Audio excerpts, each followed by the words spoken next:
Hey, big welcome to our YouTube community. Before I introduce our guest today, I want to tell you that I've got an upcoming Q&A session that we're going to do. And so if you've got questions about leadership, I'd love to know them. We'll try to include them in the upcoming episode or in a future Q&A time. And so if you've got questions about leadership, whatever you're leading, dealing with people, dealing with complicated decision-making, dealing with systems, culture, whatever it is, go ahead and type your questions in the chat, and I'll try to get to some of those and look forward to hearing what's on your mind. Today, I've got a great guest. He's a good friend of mine named Carey Nieuwhof.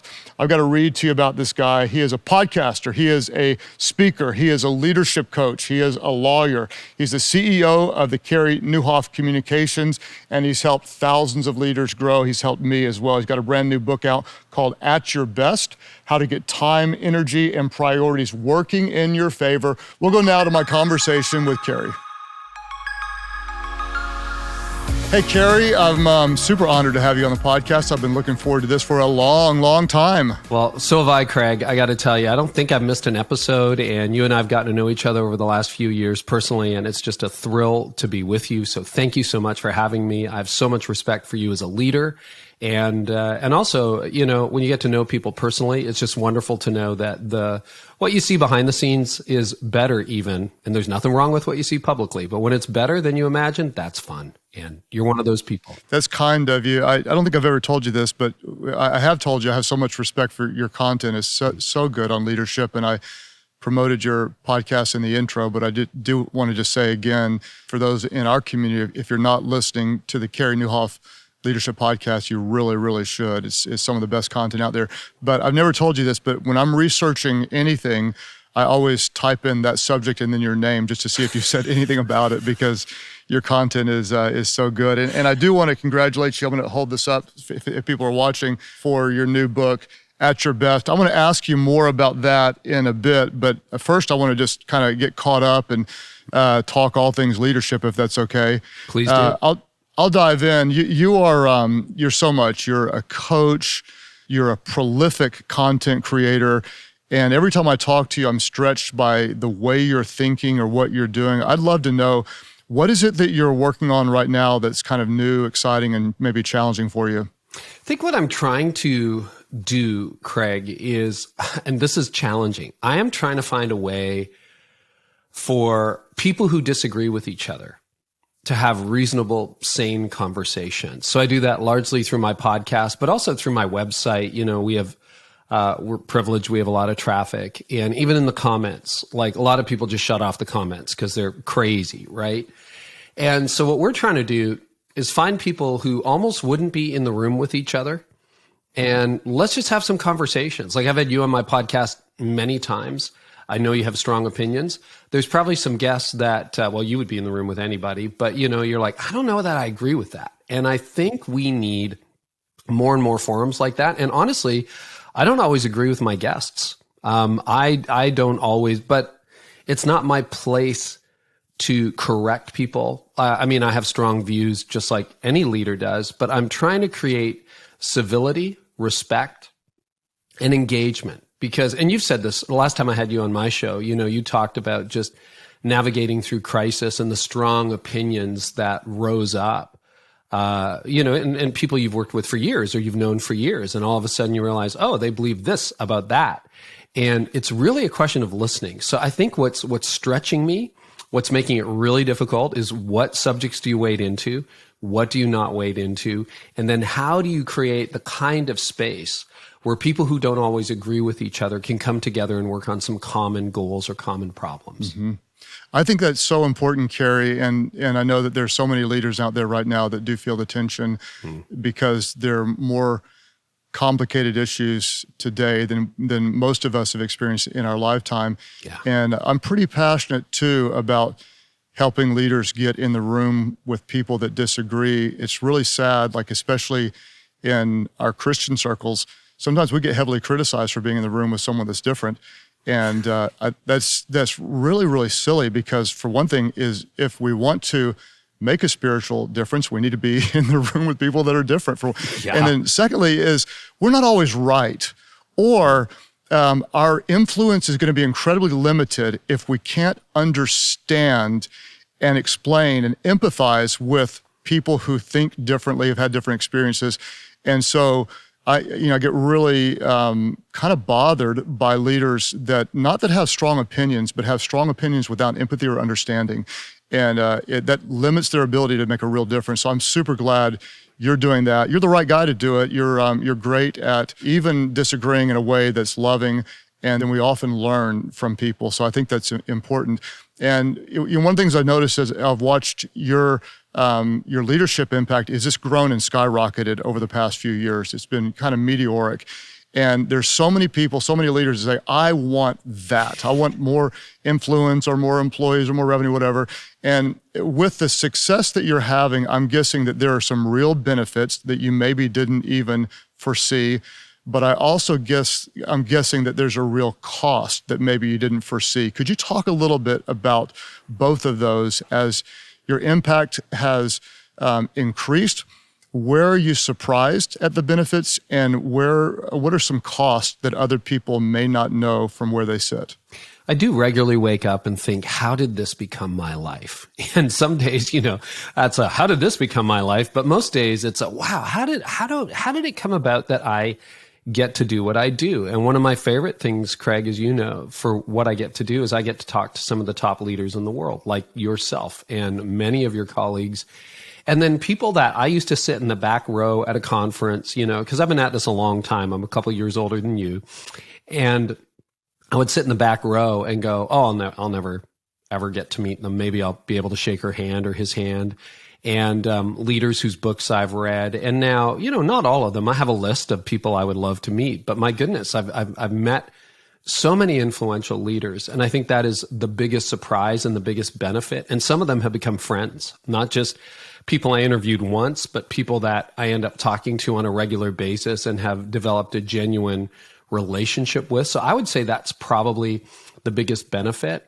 The biggest challenge, and you and I have talked about this offline, is, I'm in my mid-50s. I hopefully have 20 or 30 years left on this earth where I can make some kind of a contribution. And I want to make sure I don't blow it. I want to make sure that my platform doesn't get bigger than my character. In fact, I'm very grateful. I've been in leadership now for decades.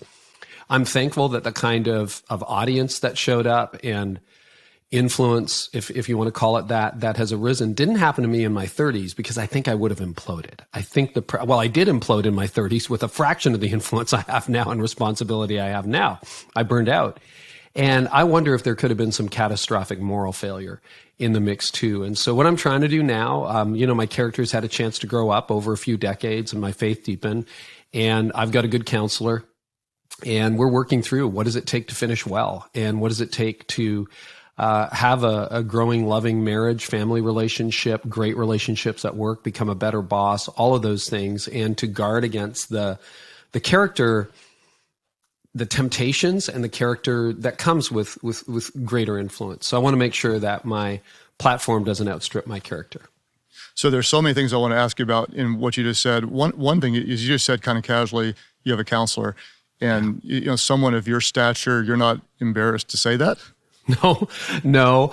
In fact, I got this counselor from a very good friend who is of greater stature. So, it was something, because I talked to him, and I remember the first call, I was sitting right here in my office and chatting with him. And he goes, it sounds like you have a great life. And I'm like, I do. I'm not calling you because my marriage is falling apart. I'm not calling you because, the IRS is after me. There's no problem, but that makes me nervous. And then we started to dig a little bit deeper, and I began to realize, okay, here's an area for growth. Here's an area. He did a profile of me against the general population than what he calls high capacity leaders. And he goes, you got a few things that are kind of abnormal. And I'm like, well, that confirms a lot of what my wife has told me over the years. There's a lot of abnormal here. But one of them, I'll give you an example. My activity level is off the charts. He said, even compared with really high profile leaders, and he does like elite athletes, NBA teams, Olympic athletes, military generals, and high capacity leaders. He's like, you can't sit still. What's underneath that? I'm like, I don't know that I've explored. I don't think I've looked under that rock enough to know what's underneath that. So that's what I'm looking at right now. There's no burning issue. I mean, the private walk is not all that exciting. There's no fire in the background, but I just want to make sure, because I think when you think you're invincible, you're not. Yeah. Well, I baited you with that because I think what you're doing is incredibly wise. I do the same thing. I work with a performance psychologist, and I think that, any elite athlete has a coach, multiple coaches. And so why would we want to be a leader of people and not have coaches? And the challenge is that, the people that tend to work for us a lot of times will tell us what we want to hear rather than what we need to hear. And we want to work really hard to create an environment where they do have the freedom to give us feedback.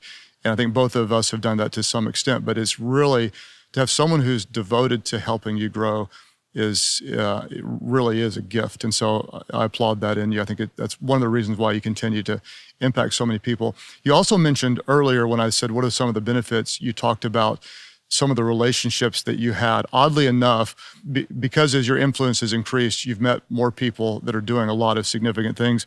I actually listed this in my notes, the people that endorsed your book. And again, the book's called At Your Best, How to Get Time, Energy, and Priorities Working in Your Favor, which you're one of the best I know at that, and I can't wait to ask you questions about it. But you've got Seth Godin, Adam Grant, #1 New York Times bestseller, Cal Newport, Daniel Pink, Andy Downs, Patrick Lencioni.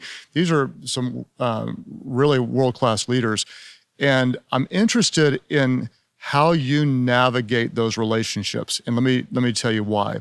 I think there are a lot of people listening right now that have some people that they'd like to be around, some leaders that they like to learn from, but they often don't know how to interact at a way that communicates respect to some of those leaders. If you're looking at, the list of people that endorse your book, you probably have a little bit of a different strategy of investing in them as friends than what people might think. And I'd love for you to talk about that for a moment. And I'm hoping that our listeners could get something from it that would say, there may be a boss at my work that I admire, and I may approach her in a different way because of what Carey said. How do you steward those relationships with people that are busier than most, have more pressure than most? What's different about those relationships, Carey? So let me preface it by saying I didn't start out with colleagues or people who would endorse my book at that level. I remember as a very young leader, and you have a ton of young leaders listening, like as a 30-year-old just starting out, I was very interested in growth and leadership development, and I couldn't get Craig Groeschel, I was following you all those years ago, on the phone. But I could get in my case, I was a church leader at the time, the pastor down the road to go have lunch with me on a Tuesday. So I was leading 50 people, he was leading 200, and Doug would have lunch with me. So I started with Doug. And it wasn't a ladder climb. It wasn't like, now I've used Doug and I'm going to get to the next person. But eventually, we had a good track record. We grew for many years. I led the church for over 2 decades, and, it just got me noticed. And so I began to meet other people who introduced me to other people. But let's pick Seth Godin, for example. I actually have talked to him a little bit. We had some mutual friends, but a lot of these friends that you talk about were kind of cold calls. And sometimes it was a mutual friend who introduced us. I remember emailing Seth a year ago to see if he would be on my podcast. And we had chatted before and the time wasn't right. And I would say there's a few principles there. Number one, be highly respectful, highly respectful. You're probably one, or I am probably one of 100 pitches he receives a day. Hey, Seth, can you? Hey, Cal. Hey, Annie, can you? Right? Second, give them an out. So if you're kind of approaching someone from afar, I always like to say, it's okay if it doesn't work out, because I find if you give people an out, they tend to lean in. And even if they can't do the event for you then, you've let them off the hook. And I know some people would disagree with that, but Craig, you get so many requests every day. We get a lot of requests these days too. I always appreciate it when people are respectful. Another thing I would say is don't start with the ask. Don't bury it under a 700 paragraph email that they're not going to read. Be clear in the second paragraph, but tell them something about what you appreciate. In other words, you didn't just Google them and say, oh, this person seems influential, I'll reach out to them. It's like, I've read most of Seth's books. I've listened to his podcast. I have been a student for years. And even in that opening paragraph, or the opening if you meet them at an event, let them know what you appreciate about their work. So you want to do that.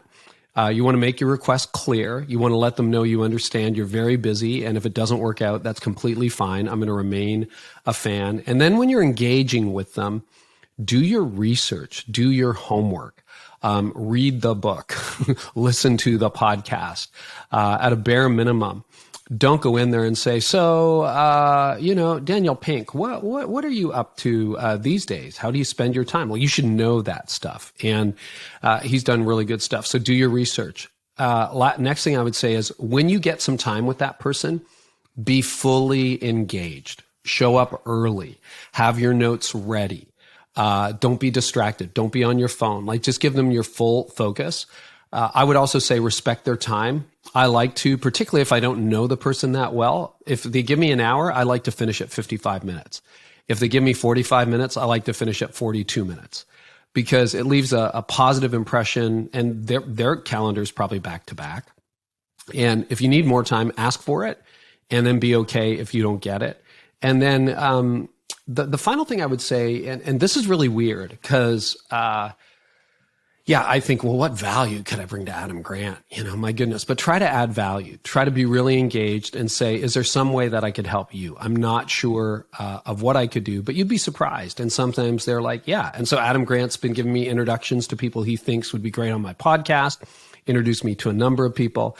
And so we've kept in touch. But just be very respectful and know that you're one of 100 requests that have come their way before lunch. I think that's super good advice, and I hope that people are listening to this because really the key to growing is one of the top most important things is going to be the relationships that you have. You learn so much, and it's not just from them, but from what they're reading or like who they introduce you to. And it's not a networking thing, but it's a mutual value add into their lives. What would you add to that? I love when you said if you give them an out, they might lean in because it's hard. Like if people ask me, I don't like to be closed hard, like you might be if you're in a sales place. That makes me give you an immediate no. But a respectful ask with an out means I might consider it the second time it comes across my desk. And most of the time, most of these leaders, their default's going to be no because of all that comes along. And so what stands out to me would be someone who adds value first. And everyone wants to be liked. The most, whoever you admire and respect the most, they're still a human being and they want to be liked, they want to be valued. And so oddly enough, one of the ways that you communicate value is just by asking questions and listening. Everyone likes to do the talking. And so if you come in and pitch your idea, it's, hey, I'm Craig Groeschel here to meet with you. Let me tell you what I'm doing. Let me tell you blah, blah, blah, blah, blah. Can you help me? That's a me-centered conversation. If I come in and say, Carey, I read this quote and it really impacted me this way. Could you tell me a little bit more about this? And then I listen, then I take notes, and then I go do something with it. What I just said is your time was valuable to me, and then you feel good about it. And so I think you go in with more of a heart to give than to get, respecting their time. If you can add value to their life, not only will they say yes sometimes, but there might be the beginning of a friendship if you come in with the right approach, because sometimes they are lonely and want friends. If you come in too hard, it's like running up on a bird. That bird's going to fly real fast. I remember as I got to know you, I was trying to follow those principles, and we had some personal contact beyond the podcast, et cetera, some phone calls. And you're definitely not lonely and have, lots of friends and lots of things going on in your life. But I still remember I was sitting on the back porch and you said, Carey, it's okay. We're friends now. And that was really interesting. So I haven't lost the respect. I still have so much immense respect for you. But you don't want to, I would say my last piece of advice is just because you met with someone once or twice, don't expect to be doing vacations with them next year. Like really try to be astute about where the relationship is at, because maybe, I would say we have a real friendship now, Craig. And yet, I wouldn't want to assume we did. And you're like, I was just trying to help Carey out. Like, I don't know why he keeps texting me and why he won't leave me alone.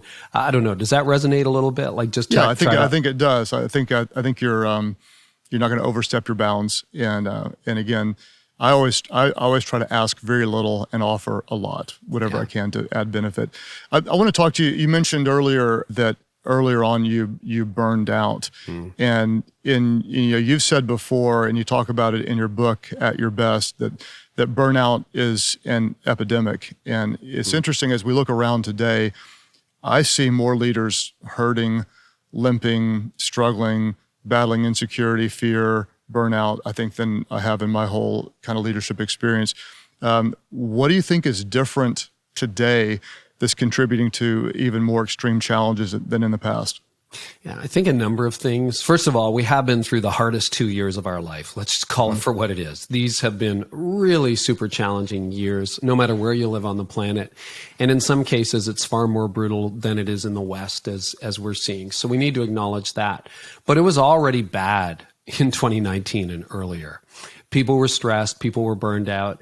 Remember, in some of the research I did for At Your Best, I think in 2019, 70% of all 20 to 40-year-olds said, I can identify with some symptoms of burnout in my life in the last year. So it's not just, I've been leading for 20 years and I'm tired. Right. This is happening to Gen Z and millennials. A couple of things. We are processing so much more information than our parents or grandparents ever did. And there's a psychologist named Robin Dunbar who makes the argument that people have the capacity historically, in the way we were designed, the way we were created, to have about 150 friends. That's it. So, and he divides that into 3 circles. He says you can have 3 to 5 really close friends. They knew everything about you. 12 to 15 that you're pretty close with. They're in your backyard on a regular basis. You go to the lake with them, you hang out, you know a lot about their life, but they're not the most intimate friends. And then about 150 other people that you can kind of keep up with. If you still send Christmas cards, he says, you send them Christmas cards. These are the people that are kind of in your circle. And beyond that, people just can't do it. And he traces that to everything from medieval villages, the size of the average medieval village, to the way we devise the army. Like, you can't just have 5,000 soldiers marching off into something. They have to be in divisions and battalions and so on. And he breaks it all down. And you look at what social media has done to our relational network. I doubt that there are too many people listening to this podcast that have fewer than 150 people following them on social. Add to that the fact that we used to go to the office and now the office goes to you. So I burned out in 2006 and I didn't even have a smartphone. My BlackBerry was kind of a dumb phone. You really had to work hard to get on the internet. And now it's like everywhere you go, as you know, your devices just follow you and the office goes to you. So it's 9 o'clock at night. You're sitting down watching Netflix with your bride, or you're sitting down with your daughter to watch Disney Plus. And at work, they're texting you about, hey, did you get that report in? And then you keep the laptop open until 11 o'clock. And the first thing you do in the morning is you check your phone. And it's just too much. And then the deluge of bad news. Neil Postman wrote a fascinating book in the late 80s, early 90s called Amusing Ourselves to Death. It's really hard to get. I listened to the audiobook a couple of summers ago. And he makes the argument that in the middle of the 19th century, when all of a sudden news started coming in from around the world, our capacity to process that was breaking down. Now, he died years ago, so I don't know what he would think moving beyond the television age into the internet age, where I just look at my phone sometimes and like, I don't even know how to respond to all of this. Like, it's too much. So I think all of that, and as a result, people are overwhelmed, overcommitted, and overworked, and we don't know what to do. I agree.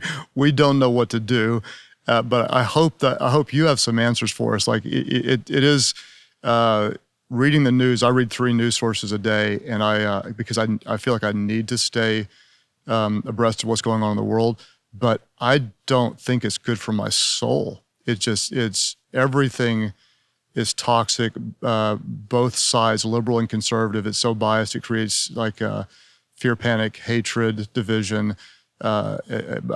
Equally so, in my opinion. I'm the same way. I have to limit my news intake. Yes, and even I'm leading a church and now doing a leadership plus a podcast, which wasn't possible years ago. Plus, trying to oversee people running 4 channels of social media. There's so many extra things, and then the phone goes crazy.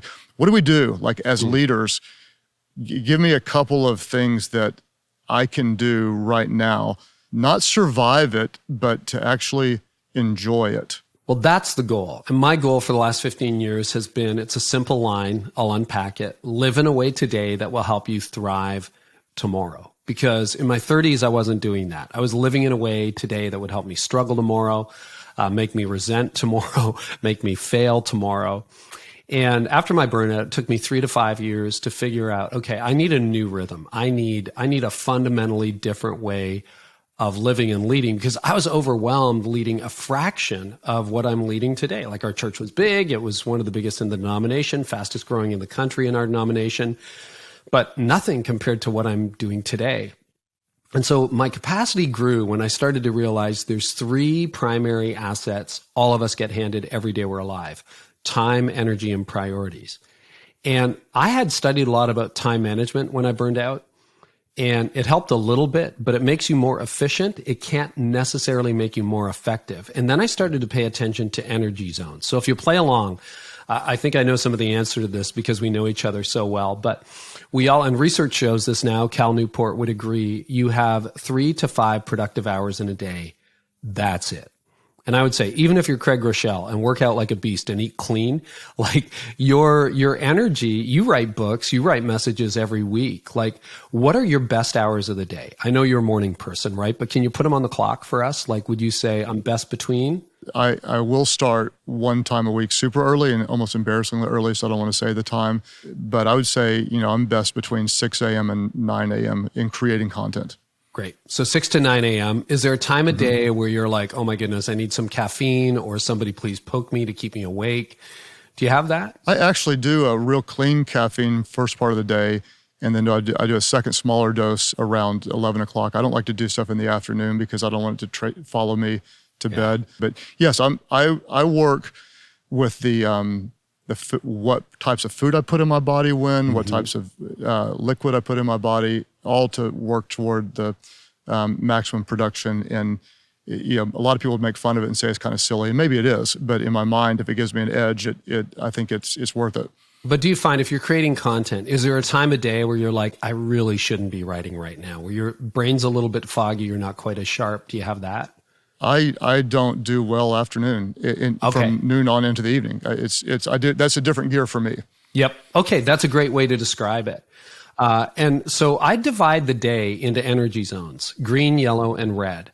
Green would be your 6 to 9 a.m. For me, it's about 7 to 11. And, I'm glad I'm having this conversation with you, because I think a lot of us who know you and follow you would say, well, if anyone's got like 12 peak hours in a day, it's got to be Craig Groeschel, because of exactly what you said about clean caffeine, the way you care for your body. You're so regimented. But the reality is, we're all human beings. Like, your energy waxes and wanes over the course of the day. And if you were starting your sermon at 3 o'clock in the afternoon, my guess is it's not going to be the message that you would get at 7 a.m. in the morning if you were starting. Is that fair?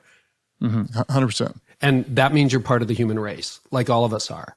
And for me, it's 7 to 11 a.m. is my green zone. Yours is 6 to 9.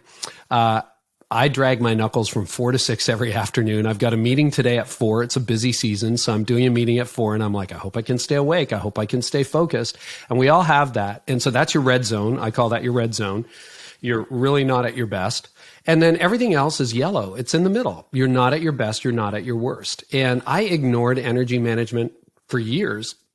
And for the last 15 years, and this is where the real productivity has soared, is I have tried to figure out, what am I best at? And as a young leader, I thought I was great at everything. Now that I'm older and maybe a tiny bit wiser, I realize I'm actually good at very few things. And content creation is one of them that I seem to have been gifted at. Holding great conversations, hopefully, is something that I'm relatively gifted at. And what I try to do is I do what I'm best at when I'm at my best. And the way to ask that question in your own life is, what are you best at? And also, what moves the needle? Like, what when you do it well, when is Life.Church at its best? When is a GLS at its best? And my guess is content creation. You go in there with a dud opening talk at the GLS, it's a struggle. So you've got to invest time in that. And so ask yourself, if you're in accounting, like, is it a really excellent P&L where you've actually sorted through everything? Is it a whole new analysis or report you need to develop? And what happens to most of us, Craig, is we don't think about energy management. We let priorities hijack our day. Other people's priorities hijack our day. So 3 o'clock in the afternoon, we sit down to do our most important work. We do a bad job. We don't get it done. Then it creeps into family time. Then your day off isn't a day off anymore. And that's why we end up overwhelmed, overcommitted, and overworked. That's brilliant, Carey. In fact, I did a whole episode on, we tend to think manage your time, but maybe even a better strategy is manage your energy. And what I'm going to do is in the show notes that we send out, the leader guide, I'll have a link to that episode on managing your energy. It was a great episode. I love the way, thank you, that you break it into different times of the day. And then another level for me is different times of the week, meaning like I do meetings and decisions later in the week because I like to have the content creation done. And then I'm able to go fully into another gear. If you're coming in asking me to make decisions or be in some kind of meeting when my content creation isn't done, my mind's not clear. And so I would even challenge a leader, let's think of the red, yellow, green zones in a day, and let's also think of it during the week. So what matters most and at what times do you do it best? If you can nail those things, then you can not necessarily work longer, but you can work more effectively, and there's more joy in it. And so that'll keep you from burning out over time. Can I try to explain, just put some language around what you just said, because I don't want leaders to lose the point. So there's a guy named David Allen who wrote a book called Getting Things Done. He talks about open loops. And what you just said is so important, Craig, because you do create content. You're like me. If your content isn't done, you're not done. And if it's done poorly, you're not going to be very present at dinner that night. So what you just said is so critical, because if you are making all your decisions on Monday, Tuesday, and your writing is hanging over your head, the book chapter is hanging over your head, your keynote talk is hanging over your head, that's an open loop. And in the back of the mind, whether you're thinking about it or not, you're going, I got to get that talk done. I got to get that talk done. Like, get me out of this meeting, or can we just call this off? You go home and you're like, oh, I still got that talk to write on Thursday. By inverting it or prioritizing it the way you did, when that talk is done and you know that is the biggest thing that you're responsible for that week, or that strategic planning is done, you're free to focus. That loop is closed and you don't have to worry about it. So that is such an important point. I want to add too, because I know there are a lot of people that will be listening that don't create content but do lead.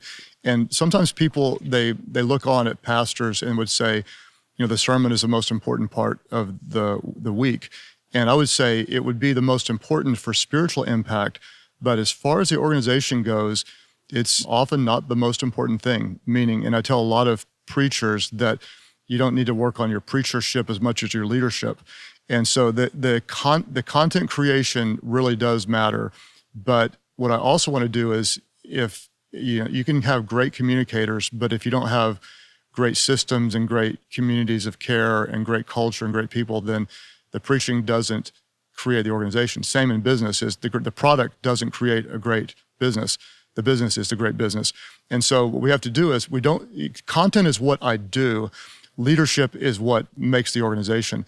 And so there are going to be business leaders right now. You don't create content, but you are, managing customer service relation issues, or you're trying to strategize whatever. And I think it was Gerber, in his book, The E-Myth Revisited, which everybody should read, talks about you don't just work on your business, you don't just work in your business, you work on your business. Mm-hmm. And I think that's what we need to do. We need to be in the content, or whatever the content is for us, and then there are times we need to be above it, working on it. And I think you do that well. I want to ask you about this, Carey.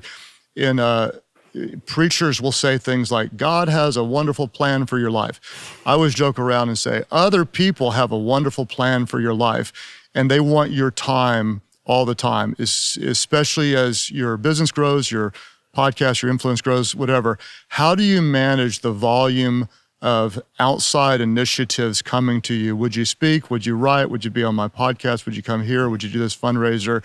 Every leader has their version of that. How do you handle all of the incoming asks? What do you do with those?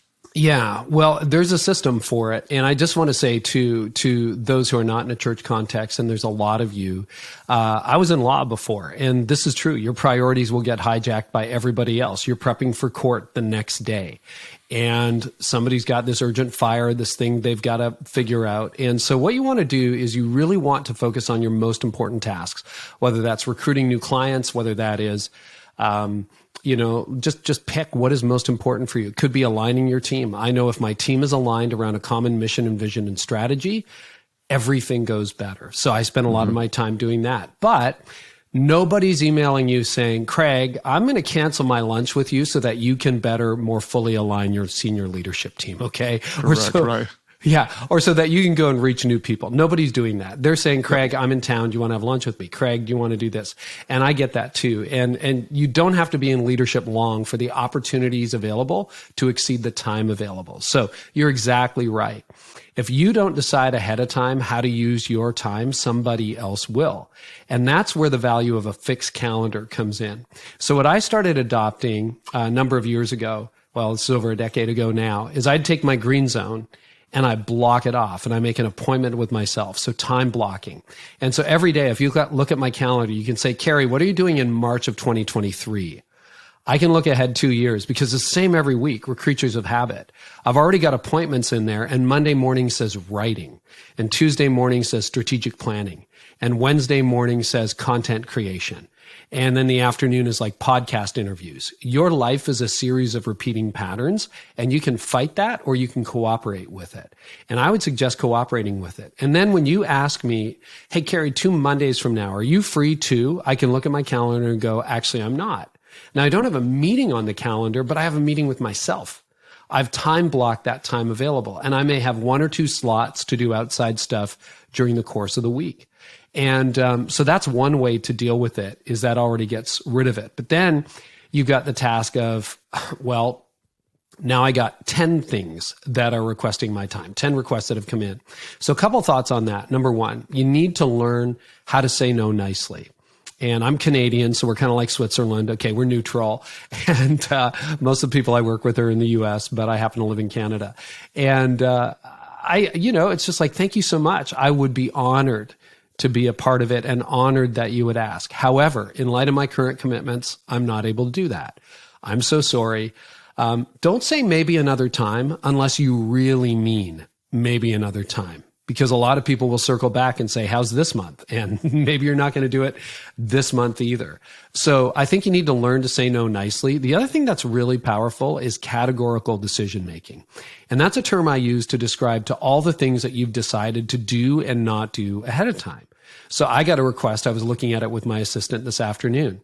It was to do, a company wanted me to come in and they wanted me to talk to their employees. Well, I could do that.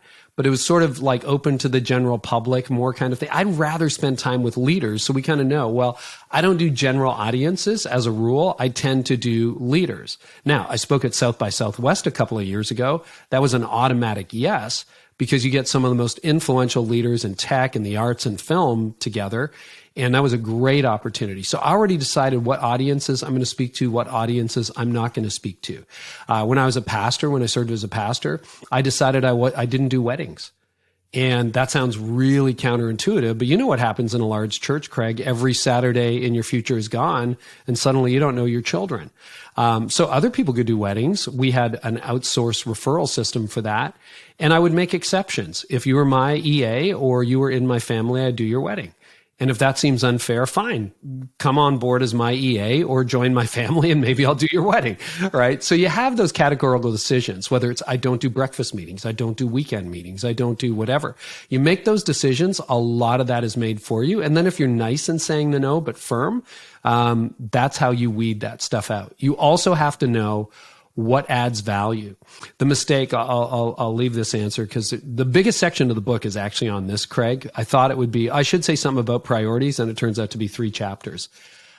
You will spend by nature most of your time with the people who produce the fewest results for you. So most leaders naturally spend time with the bottom 20%, the guy who's always late, the person who never performs, the person who misses their target, the person who causes all the drama on staff. Come in my office, sit down, have a conversation.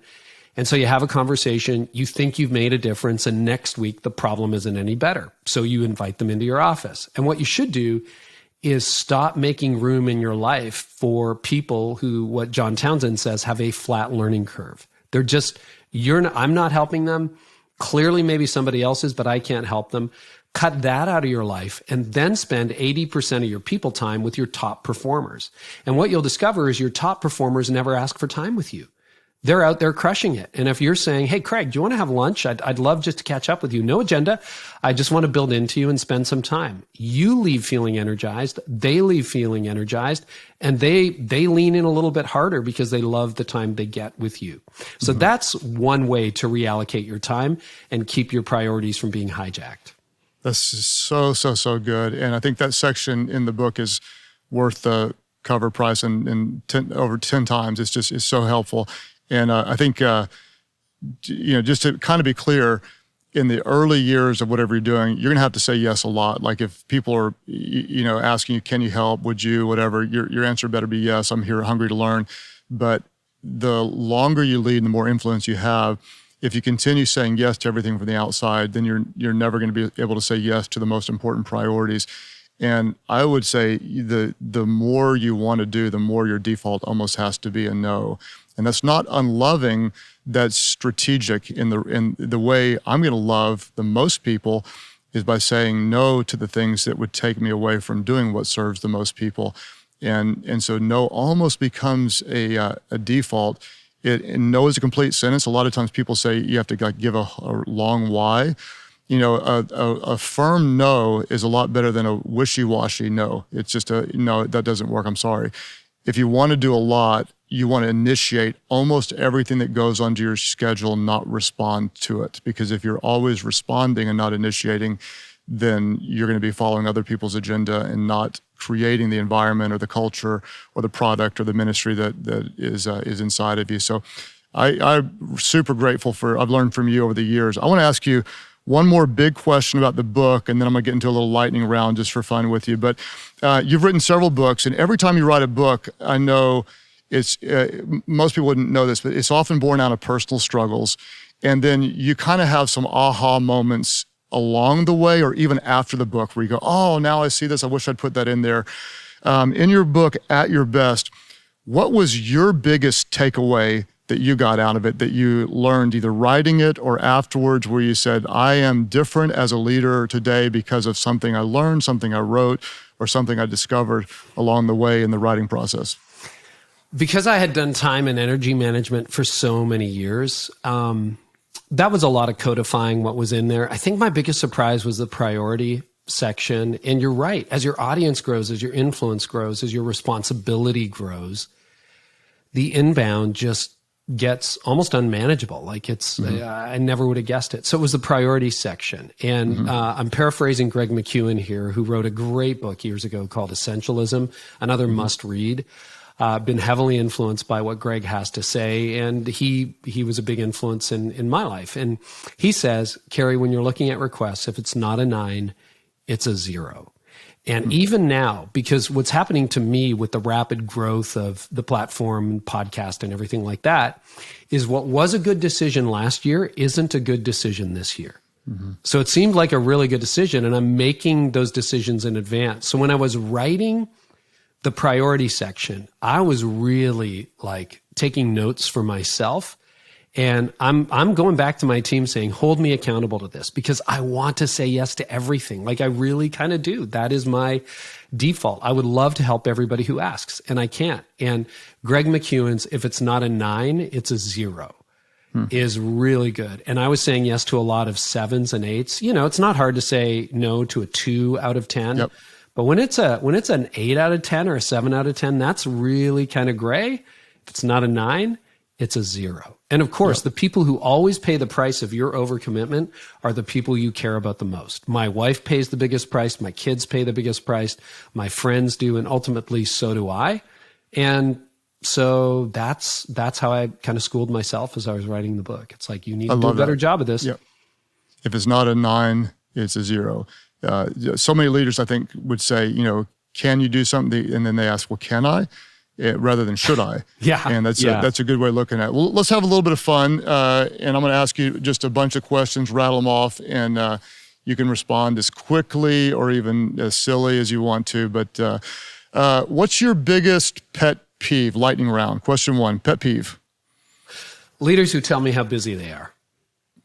Leaders who tell and you as how Seth busy. Godin says, peeves make bad pets. But I thought that was really funny. That's a good one. The answer is not more time, but more of what matters most. Best band or music artist from the 1980s, in your opinion, is? This is a hard one. Those are my college years. I'm going to say New Order for 200, New please, Order. Alex. I can't even tell you a single New Order song, but I'm glad you like them.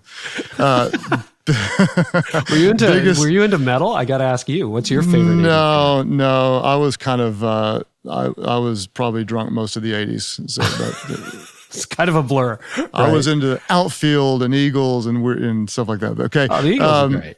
Yeah. Biggest personal leadership insecurity that you still face today? That's a hard one. So I'm being really vulnerable here, I think. Still feeling like I don't belong. Still feeling like you don't belong. So that would speak to a lot of people right now. Even when you are doing a lot, you still face leadership insecurities. We all do. Is there a discipline that you've adopted recently that's making a big difference in your life? I am deeply inspired by your fitness routine. And while I'm not lifting as much as I should be or at all, I have extended my rides just a little bit longer. So I'll bike. I think I biked 2,500 kilometers last year. That's about like 1,700 miles. So what I've done is I've just added, because, my friends do epic rides. I just added 5K to the average ride, and it adds up over time. That would add up over time. Do you have a favorite interview that you've done over all the years on the Carey Nieuwhof Leadership Podcast? Well, other than Craig Groeschel, who's been on many times. Perfect answer, excluding... It's a tie. That. Can I do a tie? Yep. Gordon MacDonald and Adam Grant. Gordon MacDonald's been on a few times. He's in his 80s now, so much wisdom. And then Adam Grant's conversation just blew me away. It was so much fun. So I did hear the Gordon MacDonald one, and I agree that one was powerful. I don't think I heard the Adam Grant one. Last question: is there a favorite leadership quote that you embrace? Winston Churchill: "Success is moving from failure to failure without loss of enthusiasm." Very good. Very good. Well, I want to say, again, just thank you on multiple levels. I've enjoyed growing in my leadership from your content, your friendship, and your investment on our podcast is going to be great. I'm excited to introduce some of our community that wouldn't know you to you. And I want to highlight your book again, At Your Best, How to Get Time, Energy, and Priorities Working in Your Favor by Carey, Nieuwhof, pronounced Nieuwhof, all sorts of things. Nieuwhof, I think, is the right way. Nieuwhof. That's what most people call me. Yeah. Nieuwhof. You got it. Fantastic book. You also have a free masterclass, I believe. True story. Yeah, I learned that from a good friend of mine. He said masterclasses are the way to go. And so we do. We shot it in Toronto, invested quite a bit in it. Think of it as a video companion and guide to the book. And if you order now, you can get it for free. So that's happening. And we also have some other bonuses, including a burnout test. If you want to see whether you are burned out or not, you can go to burnoutindicator.com. But you can find everything over at yourbesttoday.com. And that's where you can find the masterclass too. Excellent. Well, at yourbesttoday.com, and then we'll link to your different resources in the Leader Guide. And I want to say a big thank you to our leadership community for being with us. We do drop a new podcast on the first Thursday of each month. I would encourage you to rate or write a review wherever you consume the content. That'll help get more leaders exposure to the content, which we believe will be helpful. Also, if you find this interview to be valuable, would you share it on social media? Tag Carey, tag me. I know Carey will repost some of them, as I will, to help other people see as well. And if you don't get the Leader Guide yet, go to Life.Church/leadership podcast. Give us your email. We'll link to all of Carey's content, and we'll also give you some other content that can be helpful to you as well. And then we'll see you on the first Thursday of every month. Let's continue to grow in our leadership, because everyone wins when the leader gets better.